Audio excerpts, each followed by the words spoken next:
The Speaker of the National Assembly, Moses Wetangula, has led the members of the Parliament on a leadership retreat to discuss on the different kinds of rot in the society affecting the Kenyans. In this session, we are also going to have some listening to Honorable Wandai and his team about energy. You know, this country is suffering from very serious energy stress.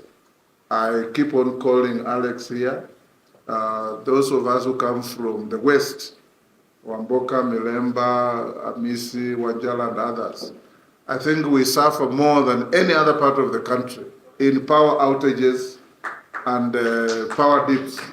Sometimes power can disappear in Western Kenya on Friday and it comes back on Tuesday. The entire weekend, there is no power. Yes. Yes.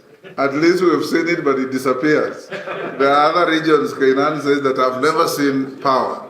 So we want Wandai and his team, I'm giving Western just as an example, but I'm sure there are many other stressed areas of the country. We are talking of Kenya becoming a middle-income developing country, and you can't do that if you don't have power to turn the engine of the economy.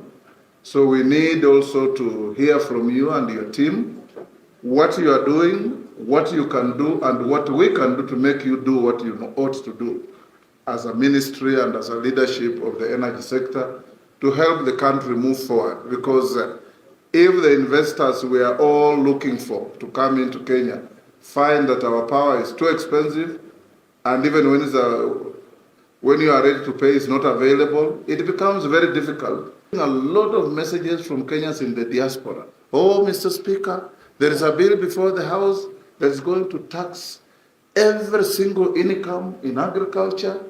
I haven't seen that bill yet, but it's supposed to be a bill brought by the majority leader, which I have not seen. I don't know majority of you have heard of this.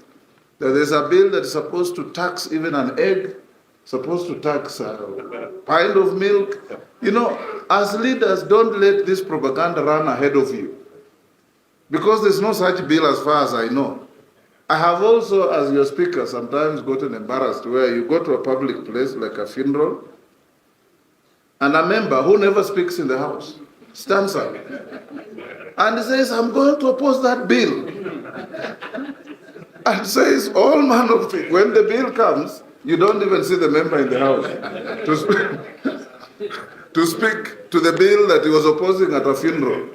And I keep on asking my members, you know, when you want to oppose a bill, you look very good in front of the public if you point out what you are opposing in the bill. Because you will vote even on the title of the bill. So I have told our leadership many times before that if you count the number of chairs of committees. Robert Ngeno, reporting for Bororiet TV.